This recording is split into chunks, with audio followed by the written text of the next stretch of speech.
안녕하세요. 오늘도 좋은 하루 되세요. 알아두면 도움이 되는 정보를 전하는 쌩쌩 정보입니다. 요새는 비대면의 개념이 넓게 퍼져 있습니다. 우선 우리 생활의 기본이 되는 음식, 의류, 신발 등 거의 모든 생활용품들을 택배 비대면으로 받을 수 있죠. 퇴근하면서 반겨주는 택배가 어떨 땐 생활에 활력이 되기도 합니다. 그런데 이제부터는 택배 받으실 때 조심하셔야겠습니다. 구독과 좋아요는 영상 제작에 큰 힘이 됩니다. 우리에게 반가움을 주는 택배. 그런데 누가 보냈는지 모르는 택배가 도착해 있는 경우도 있습니다. 현관 앞에 이런 택배가 있다면 앞으로는 조심하셔야 합니다. 이런 택배일 경우 바로 경찰에 신고해 주셔야 합니다. 인터넷 쇼핑이 활발해지고 있는 요즘 가끔씩 문 앞에 택배가 쌓여 있지만 이것이 누가 보냈는지 모르는 경우도 발생할 수 있습니다. 부모님이 시켰는지 아니면 자식들이 시켰는지 모르지만 내가 시키지 않은 택배라도 현관 앞에 있으면 집 안으로 들여놓게 되지요. 누군가 나를 아는 지인이 선물로 택배를 보냈을 수도 있으니까요. 이렇게 우리는 실제 보내는 사람, 받는 사람 잘 확인하지 않고 가져오는 경우도 있습니다. 사기꾼들이 노리고 있는 것이 바로 이런 경우입니다. 택배를 집에 들여놓고 뜯어보려고 할 때 나도 모르는 사람이 보냈네? 하고 망설이시는 경우가 더러 있으실 거예요. 확인해도 모르는 사람이 보낸 택배라면 대부분 운송장에 적혀있는 전화번호로 전화를 하거나 문자로 택배가 잘못 왔으니 가져가라고 연락을 하게 되죠. 이런 내용을 전화로 하셨다면 사기꾼들은 이런 전화를 기다리고 있다가 나중에 이것을 이용해서 사기 범죄에 활용하게 됩니다. 만약에 잘못 온 택배로 인해 전화를 해서 보이스피싱 일당과 연락이 되었으면 이 일당들은 그 전화를 절대 놓치지 않을 겁니다. 주소는 어떻게 되냐, 성함이 어떻게 되냐 등등 개인정보를 이것저것 빼내려고 할 거예요.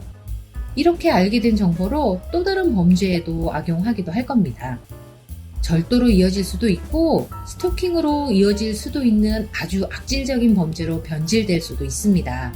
그런데 그것도 문제지만 이렇게 확인된 주소로 다른 택배를 보낸 다음에 택배가 잘못 갔으니 보내주세요 하는 경우도 있다고 합니다. 이런 경우 택배가 마약이 될 수도 있다고 하네요. 내가 우리 집에 잘못 왔던 택배를 전달하는 그 자체가 마약과 관련된 공범이 될 수도 있는 거죠. 단지 택배를 전달만 했을 뿐인데 피의자가 될 수도 있는 이런 잘못된 택배. 만약 우리 집 앞에 있다면 어떻게 해야 할까요? 바로 신고하셔야 합니다. 택배가 잘못 왔을 경우 어떻게 해야 되는지 한번 알아보겠습니다. 첫째, 절대 개봉하시면 안 됩니다. 우리나라 형법 316조 비밀 침해죄에 해당하여 벌금을 받을 수도 있습니다.